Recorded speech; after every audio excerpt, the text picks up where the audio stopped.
میں نے اس کو کہا تھا کہ کبھی، مگر وہ اس نے اصرار کیا. ہم گئے، میں ہوٹل کا نام کیا لوں، عزیزان گرامی ایبٹس پر، ایبٹس کے آگے تھوڑا سا بشیر باغ کی طرف ایک ہوٹل.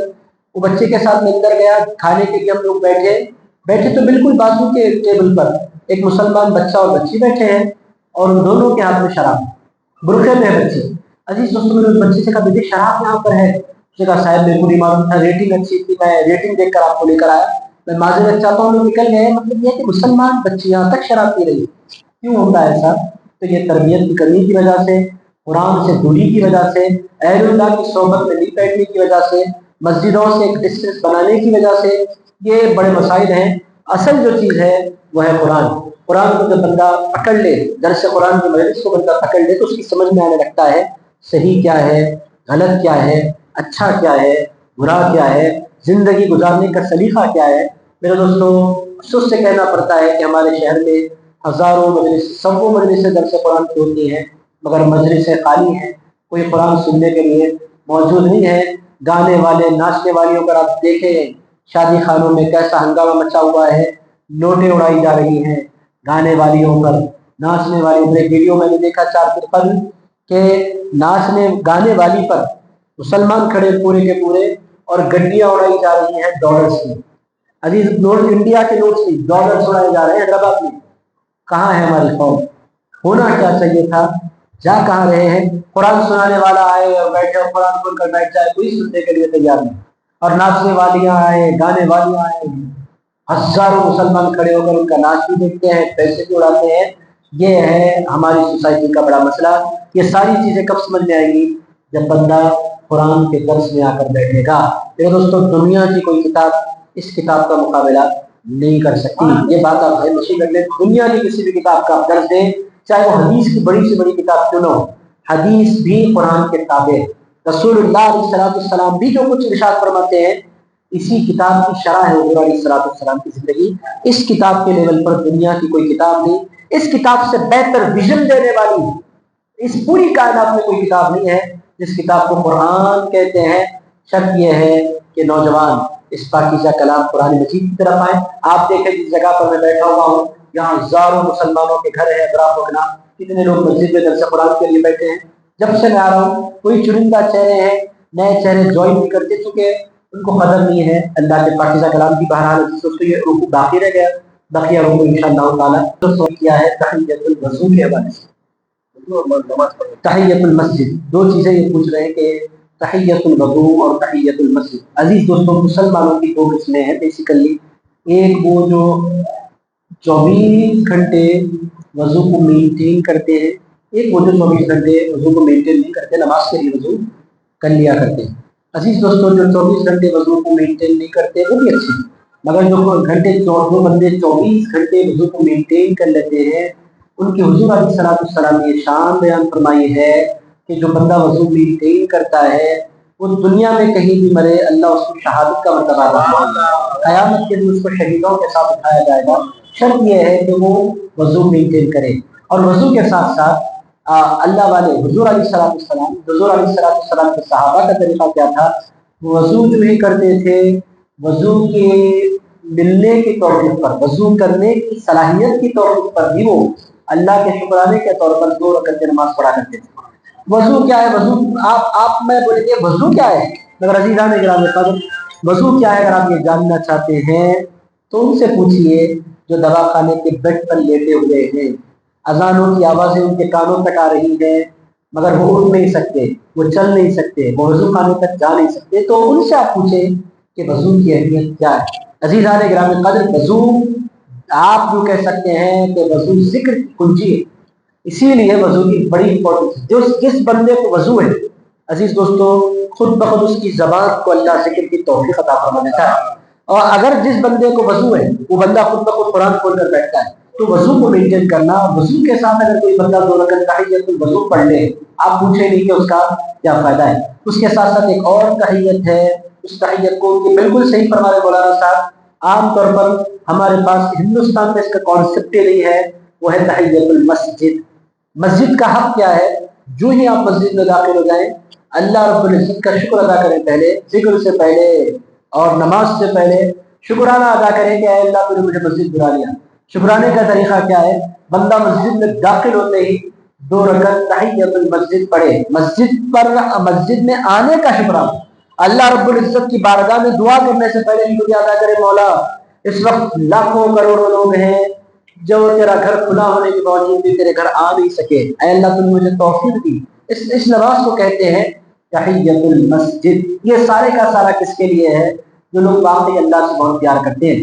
اگر عزیزان گرامی قدر ادب یہ ہے مسجد میں داخل ہونے کا، میں بھی آ گیا، ایک تو مجھے درس دینا تھا اور عام طور پر ہمارے پاس طریقہ نہیں۔ میں آپ سے عرض کروں کہ میں یہ سمجھتا کہ ہماری سوسائٹی میں عربوں کے پاس البتہ یہ طریقہ ہے کہ کوئی بھی بندہ جو ہی مسجد میں داخل ہوتا ہے وہ اس وقت تک نہیں بیٹھتا جب تک کہ 2 رکعت شکرانے کی تحیۃ المسجد ادا نہ کر لے۔ جو اچھا ہے ان کے پاس وہ اچھا ہے، جو برا ہے وہ برا ہے۔ عزیزان گرامی قدر اس نماز کو تحیۃ المسجد کہتے ہیں۔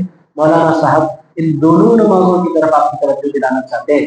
آپ جب بھی وضو کریں مکروہ اوقات نہ ہو تحیۃ الوضو پڑھ لیں، اور جب بھی مسجد میں داخل ہو مکروہ اوقات نہ ہو، عام طور پر مسجد میں مکروہ اوقات میں ہم داخل بھی نہیں ہوتے، تو جب بھی مسجد میں داخل ہو اللہ تعالیٰ کا شکر ادا کریں، شکرانے کے طور پر 2 منٹ رکھتے ہیں، 2 رکعت نماز پڑھ لیں۔ اور ایک چیز مولانا صاحب توجہ دلانا چاہتے ہیں وہ یہ ہے کہ اگر بس اتنا ہے کہ بندہ یا تو سنت پڑھے یا تو تحیۃ المسجد پڑھے، دونوں میں سے کیا کرے؟ ایک ہے سنت، ایک ہے تحیہ۔ تحیۃ المسجد پڑھیں گے تو سنت نہیں ملے گی، سنت اگر پڑھ لیں گے تو تحیۃ المسجد نہیں ملے گی، اب کیا کریں؟ تو اس کا ایک سولوشن ہے کہ جب بندہ سنت پڑھنے کے لیے کھڑا ہو، مگر شرط یہ ہے کہ بیٹھے نہیں، داخل ہو کر بیٹھنا نہیں ہے، ڈائریکٹ سنت کے لیے کھڑے ہو جانا ہے۔ کھڑے ہوتے وقت اگر بندہ یہ بھی نیت کر لے کہ اے اللہ یہ سنت بھی ہے اور اے اللہ یہ تحیت بھی ہے، شکرانہ بھی ہے، اللہ رب العزت ایک نماز پر دونوں نمازوں کا ثواب عطا فرمائے۔ تو یہ ہے جس بات کی طرف مولانا صاحب نے آپ کی توجہ دلائی، ایک ساتھ 3 نمازیں بھی آپ پڑھ سکتے ہیں، وضو کی تحیت بھی ہو جائے گی، مسجد کی تحیت بھی ہو جائے گی، سنت بھی ہو جائے گی۔ کرنا کیا ہے؟ خالی نیت کرنا ہے، انسان کا کچھ نہیں چاہتا، ادھر بندہ نیت کر لیتا ہے، اللہ فرماتا ہے نیت تو نے کرنی ہے، ثواب ہم عطا فرمائیں گے۔ تو اسی دوستوں ایک ساتھ آپ ایک نماز کے ذریعے 3 نمازوں کا ثواب بھی پا سکتے ہیں۔ پہلا کوشچن ہو گیا، کوئی اور کوشچن آپ حضرات کا؟ عزیزان گرامی قدر 26 جنوری ریپبلک ڈے، اس پر کیا کہیں گے؟ تو عزیز دوستوں یہ اللہ تعالیٰ کا فضل ہے، ہندوستان میں ہم ہیں اور اللہ تعالیٰ کا بڑا احسان ہم پر ہے کہ اللہ پاک نے ہم کو ہندوستان جیسے ملک میں پیدا فرمایا ہے۔ ہندوستان یہ محبتوں کا گہوارہ ہے، اس کو آزاد کرانے کے لیے جس قدر قربانیاں ہندو بھائیوں نے دی اسی قدر قربانیاں مسلمانوں نے بھی دی ہیں، اور دونوں کی متحدہ کوشش نے انگریزوں کو ہندوستان سے بھگایا ہے۔ اور پھر ہندوستان کا جو قانون بنا وہ بھی ایسا خوبصورت قانون بنا کہ ہر انسان کو اس کے مذہب پر عمل کرنے کی آزادی دی گئی، مگر پچھلے چند دنوں سے اس آزادی کو چھیننے کی کوشش کی جا رہی ہے۔ ہمارے کانسٹیٹیوشن نے جس قدر ہمیں ہمارے لیے زندگی گزارنے کے لیے سہولتیں دی تھی، ان ساری سہولتوں کو چھیننے کی کوششیں کی جا رہی ہیں۔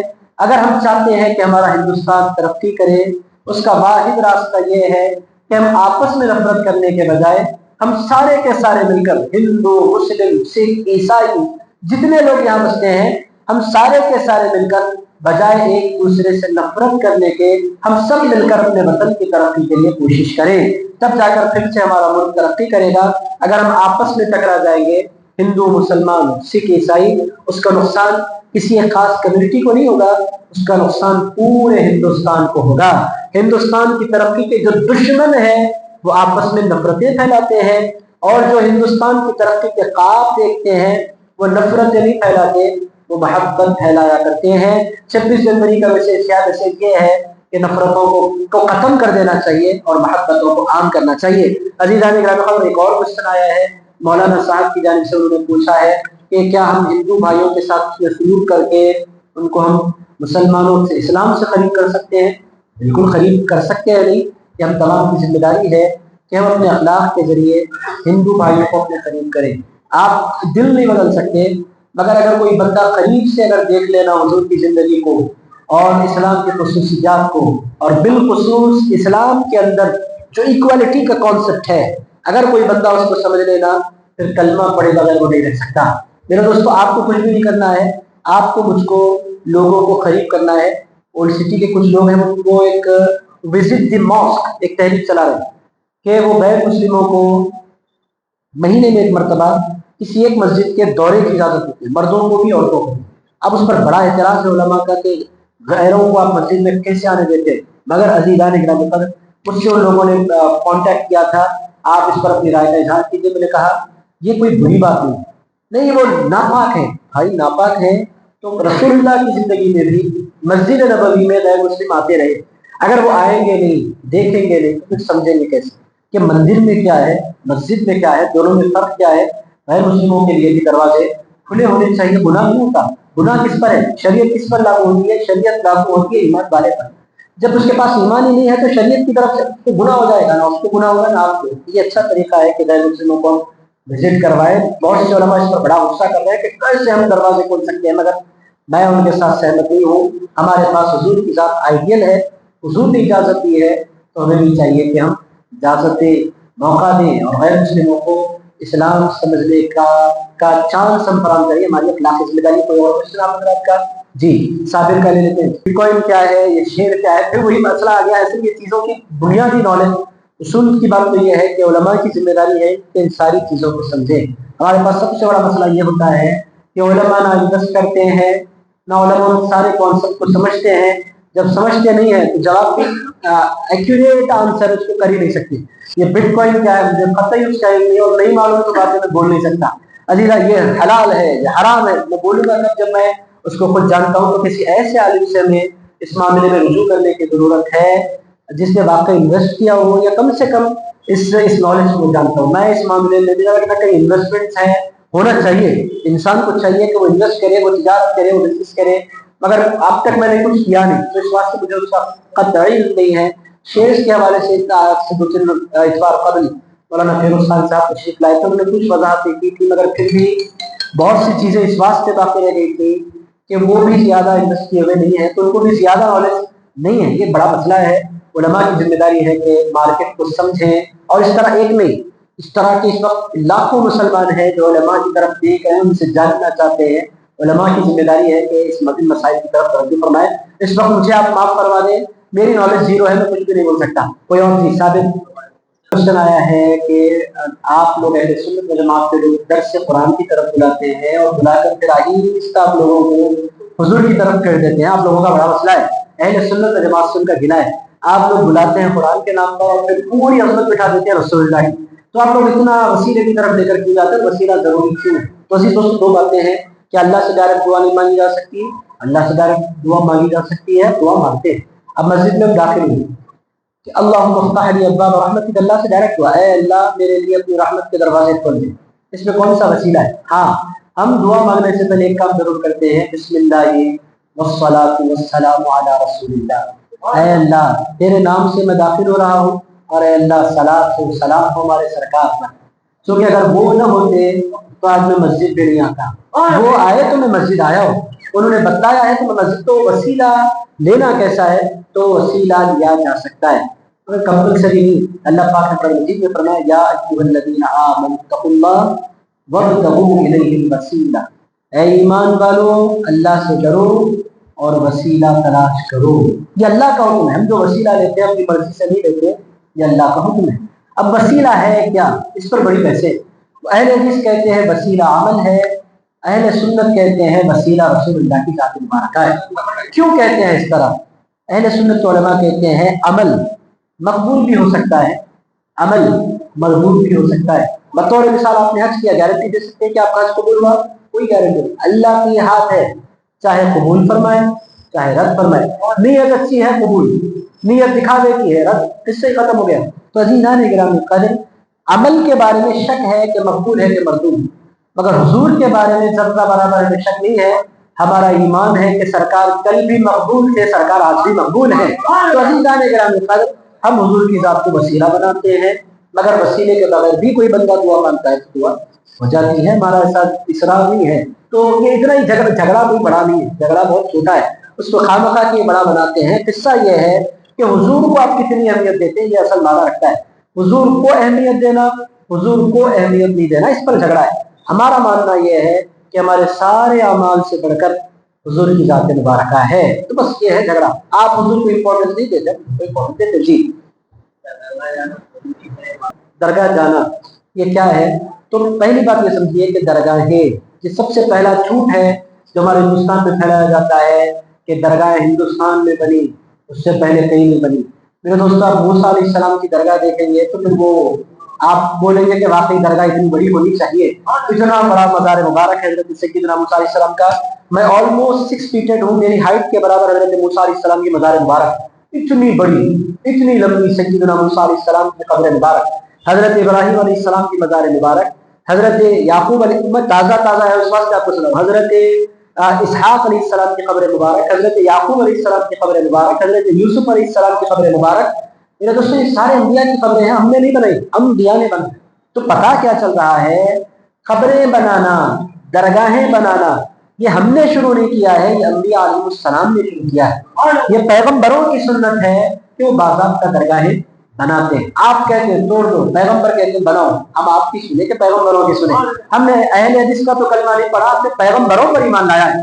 آمنا باہل الحدیث، ہم نے کبھی نہیں بولا آمنت باللہ وملائکتہ وکتبہ ورسلہ، رسولوں پر ہمارا ایمان ہے۔ اور قبریں بنانا سارے رسول، یوشع بن نون کا مزار مبارک اٹھائیں، حضرت ایوب کا قبر مبارک اٹھائیں، آپ پیغمبر کا نام لیں، آپ تو مزار بدلا سکتا ہوں۔ اور پھر میں پیغمبروں کی پچھلی امت کی بات ہے، اس امت میں آ جائیے آپ، جاہلوں کا طریقہ ہے۔